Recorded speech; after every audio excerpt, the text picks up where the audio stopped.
ચાલો આજે એક મહત્વના અપડેટ પર વાત કરીએ. પોલીસ કોન્સ્ટેબલ ભરતી પ્રક્રિયા અને એમાં પણ જેની સૌથી વધુ રાહ જોવાઈ રહી છે એ ફાઇનલ આન્સર કી. આપણા સોર્સમાંથી જે માહિતી મળી રહી છે એ પ્રમાણે લાગે છે કે આ રાહ હવે પૂરી થવાની તૈયારીમાં છે. એટલે ફાઇનલ આન્સર કીની વાત છે. હા, બિલકુલ. અને સોર્સ સ્પષ્ટ કહે છે કે આજે સાંજ સુધીમાં એ જાહેર થઈ શકે છે. અચ્છા, આજે સાંજ સુધીમાં. અને બીજી નોંધવા જેવી વાત એ છે કે આખી પ્રક્રિયાને મતલબ પ્રોવિઝનલ કી પછી વાંધા સૂચનો મંગાવ્યા એને આજે બરાબર 1 અઠવાડિયું થયું છે. હા, આ એક અઠવાડિયાનો સમયગાળો મહત્વનો છે. એ દર્શાવે છે કે જે પણ વાંધા આવ્યા હશે એના પર વિચારણા અને કામ કરવાનો જે સમય જોઈએ એ કદાચ હવે પૂરો થવા આવ્યો છે. બરાબર. એટલે ઉમેદવારોની જે આતુરતા છે એ સ્વાભાવિક છે. કારણ કે આ ફાઇનલ કી એટલે એક રીતે પરિણામ તરફનું એક મોટું પગલું. હા, એ જ. એના પછી જ ખબર પડે કે ખરેખર કેટલા માર્ક્સ આવ્યા, ક્યાં ઊભા છીએ, પેલી અટકળોનો અંત આવે. ચોક્કસ. અને માત્ર ઉમેદવારના વ્યક્તિગત સ્કોર માટે જ નહીં પણ આખી ભરતી પ્રક્રિયા માટે આ બહુ અગત્યનું છે. કઈ રીતે? જુઓ, આ ફાઇનલ કીના આધારે જ તો મેરિટ લિસ્ટ બનવાની શરૂઆત થશે. કટ ઓફ શું રહી શકે એનો વધુ સારો અંદાજ આવશે. એટલે આગળના તબક્કા જેમ કે શારીરિક કસોટી એની તૈયારી કરતા ઉમેદવારો માટે આ સ્પષ્ટતા જરૂરી છે. બિલકુલ. એમને ખબર પડે કે તેઓ રેસમાં ક્યાં છે.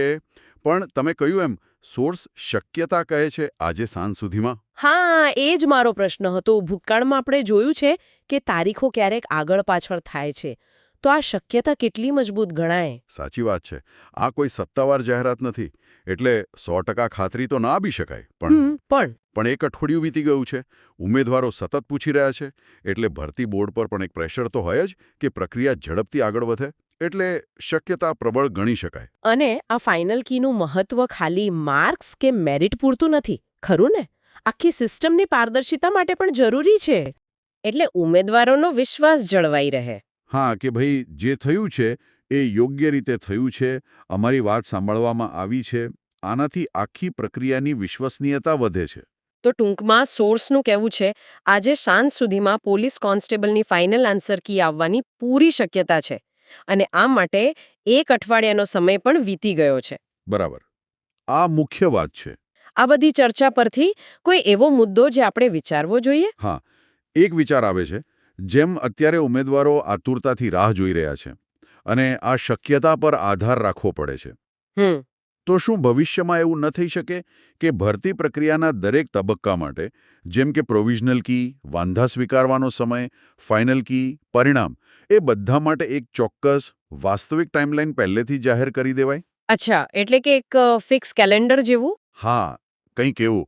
કદાચ એનાથી આ જે અનિશ્ચિતતા અને તણાવ છે ઉમેદવારોમાં એ થોડો ઓછો થઈ શકે. પ્રક્રિયા વધુ અનુમાનિત બને. આના પર વિચારવા જેવું ખરું.